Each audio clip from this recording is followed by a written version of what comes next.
اور اگر آپ کی ترتیب ایسی ہے, کسی فیکٹری میں جاب کر رہے ہیں کہ واقعی دن ہی میں رکھنا, آپ دن ہی میں جاب کرنا, دن ہی میں مزدوری ضروری ہے, تو بھی آپ کو رکھنا پڑے گا, چاہے آپ کو جاب سے نکال دیا جائے. میں نے بتایا نا, شریعت کے حکام میں جتنی آسانی اللہ نے دے دی اتنی ہے, اپنی طرف سے اس میں آسانی کی مزید اجازت نہیں ہے. جاب چھوڑنا پڑے آپ کو, چھوڑنی پڑے گی.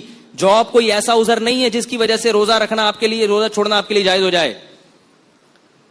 اور یاد رکھو, ایک بات خوب اچھی طرح سمجھ لو کہ اللہ نے اسلام کے جو 5 ارکان بیان کی ہیں جس پہ اسلام کی بنیاد قائم ہے, اس میں تیسرا رکن روزہ ہے, اور توحید کے لحاظ سے چوتھا رکن روزہ ہے, نماز, زکوٰۃ اور روزہ.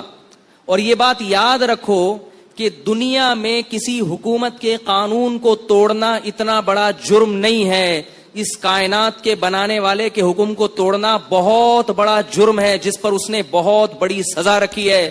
وہ لوگ احمق اور بیوقوف ہیں, وہ قرآن اور سنت کے مزاج سے اور اللہ تعالیٰ کے حکام سے ناواقف ہیں, جو یہ کہتے ہیں کہ ہم چونکہ روزہ رکھنے کے بہت مشقت میں مبتلا ہو جاتے ہیں, اللہ بہت غفور الرحیم ہے, معاف کرنے والا ہے, دسمبر میں رکھ لیں گے.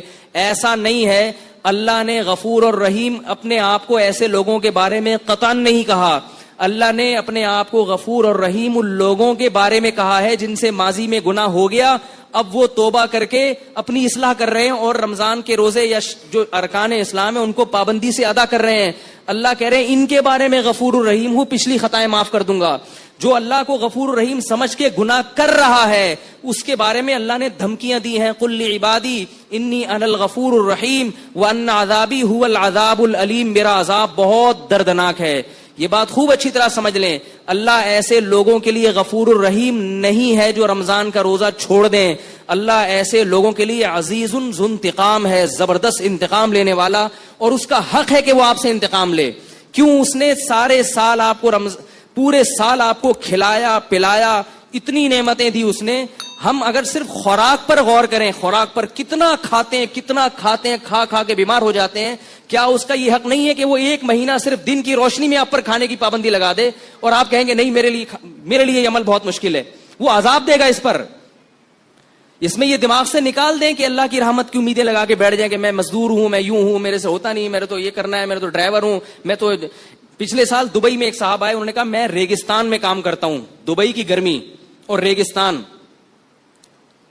اور کہہ رہے ہیں 10 بجے حالت خراب ہو جاتی ہے, کیا میں روزہ چھوڑ سکتا ہوں؟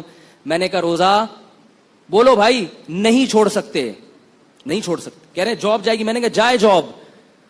اگر چھوڑ دیا آپ نے ریگستان کی گرمی کی وجہ سے روزہ, غامدی کی باتوں میں آ کے, خدا انتقام لے گا, یہ بتا دوں آپ سے.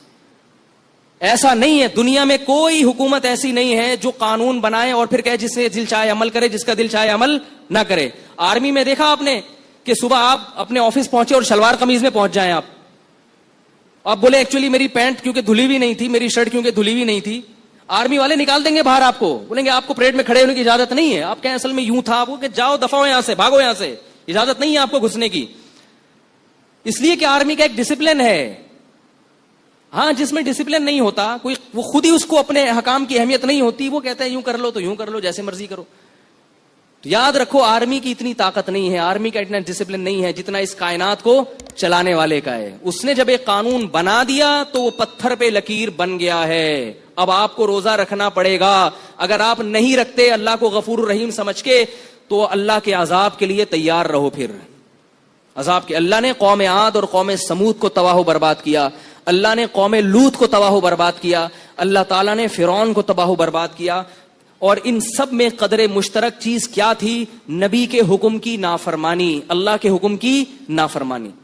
تو آپ کو روزہ چھوڑنے کی قطعاً اجازت بولو بھائی نہیں ہے. اللہ کے غضب کو دعوت مت دو. اور یاد رکھو دنیا میں جو اللہ کا عذاب آتا ہے نا روزہ خور پر, سب سے پہلا عذاب, اللہ اس کی طبیعت سے سکون چھین لیتے ہیں, رزق کی برکت اور رزق کی لذت چھین لیتے ہیں. روزہ خوروں کے چہروں پر نحوست سے پتہ چلتا ہے کہ یہ سکون میں نہیں ہے. کیا ہو جائے گا 2 وقت کھا کے, کیا مل جائے گا آپ کو؟ بھائی صبر کر لو تھوڑا سا. جب ڈاکٹر شوگر کے مریض سے مٹھائی چھڑواتا ہے, ساری زندگی کے لیے مریض چھوڑ دیتا ہے کہ نہیں چھوڑ دیتا؟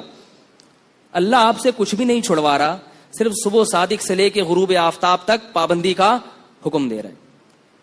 تو اپنے حال پہ طرز کھائیں, اپنے حال پہ رحم کریں. اللہ کو اس معاملے میں غفور اور رحیم نہ سمجھیں. یہ بہت بڑا دھوکہ ہے جو شیطان نے دل میں ڈال دیا ہے. قرآن میں اللہ کا آرڈر ہے کتب علیکم الصیام، اے ایمان والو تم پر رمضان کے روزے فرض ہیں. فرض کا لفظ اللہ نے استعمال کیا ہے، فرض کا لفظ. اور یہ بھی فرمایا ان الذین یکسبون الاثم، جو اللہ کے حکم کو پورا نہیں کر رہے، سیجزون بما کانوا یقترفون، عن قریب سزا ملنے والی ہے. یہ نہیں کہا کہ جو اللہ کے حکم کو پورا نہیں کر رہے کوئی بات نہیں، اللہ غفور رحیم ہے، چاہوں گا معاف کر دوں گا، چاہوں گا سزا دوں گا، جیسے مرضی کرو. اللہ نے دھمکی کا لفظ استعمال کیا ہے سیجزون، دیر نہیں ہے، دیر نہیں ہے، عن قریب سزا ملنے والی ہے. اور افسوس اس پر ہے کہ آج روزہ کھایا بھی جا رہا ہے اور کھلے عام کھایا جا رہا ہے. اور یہ بیوقوف سمجھتا ہے کہ مجھ پر چونکہ اللہ کا عذاب نہیں آ رہا، مجھ پر چونکہ اللہ کا عذاب نہیں آ رہا لہذا اگلے سال بھی کھاؤں گا.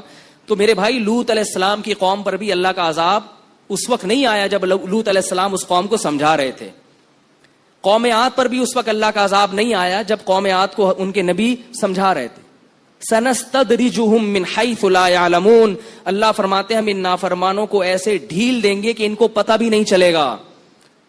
اللہ کی عادت ہے کہ جب کوئی اللہ کی نافرمانی کرتا ہے، عادت یہ ہے، اور اس پہ اکڑتا بھی ہے تو اللہ اس کو ڈھیل دیتے ہیں، اس کے لیے نافرمانی کے دروازے مزید کھول دیتے ہیں کہ کر لے، جی بھر کے کر لے، جہنم میں نے تیرے لیے تیار کر کے رکھی ہے، تو جی بھر کے کر لے، یہ حسرت نہ رہے کہ میں نے نہیں کی.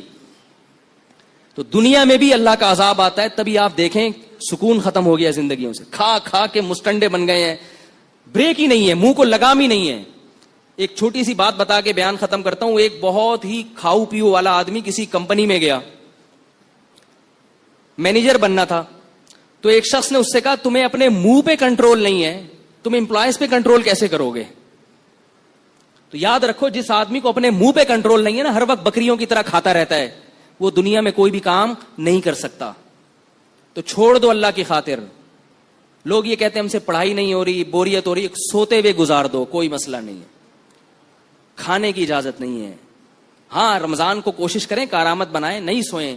لیکن اگر کچھ بھی نہیں ہو رہا تو بھائی یہ جو بھوکے پیاسے رہ گئے نا آپ صبح صادق سے لے کے غروب آفتاب تک، تو سمجھ لو بہت کچھ ہو رہا ہے آپ سے. یہ غلط ہے کہ یہ وسوسہ ہے کہ روزہ رکھنے والا، روزہ چھوڑنے والا تو صبح سے لے کے مغرب تک اتنی ایکٹیویٹیز کر لیتا ہے، اتنے کام کر لیتا ہے، اور میں تو پڑا رہتا ہوں، کچھ بھی نہیں ہوتا. اس نے کچھ نہیں کیا، آپ نے بہت کچھ کر لیا. جب دل چاہ رہا ہو کھانے پینے کا اس وقت کھانا پینا چھوڑ دینا یہ بہت بڑا کام ہے، کیونکہ ہم یہ کس کے لیے چھوڑ رہے ہیں؟ اللہ کے لیے چھوڑ رہے ہیں. تو اس پر اللہ کی طرف سے خوشخبریاں بھی ہیں، اور رمضان کا روزہ چھوڑنے پر اللہ کی طرف سے عذاب بھی ہے. اس میں اللہ کو غفور الرحیم سمجھنے کی چندہ ضرورت نہیں ہے. عذاب ہے، اس پر وعیدیں ہیں، رحمتیں نہیں ہیں. اللہ تعالیٰ مجھے بھی اس حکم کی پابندی کی توفیق عطا فرمائے اور آپ حضرات کو بھی. وما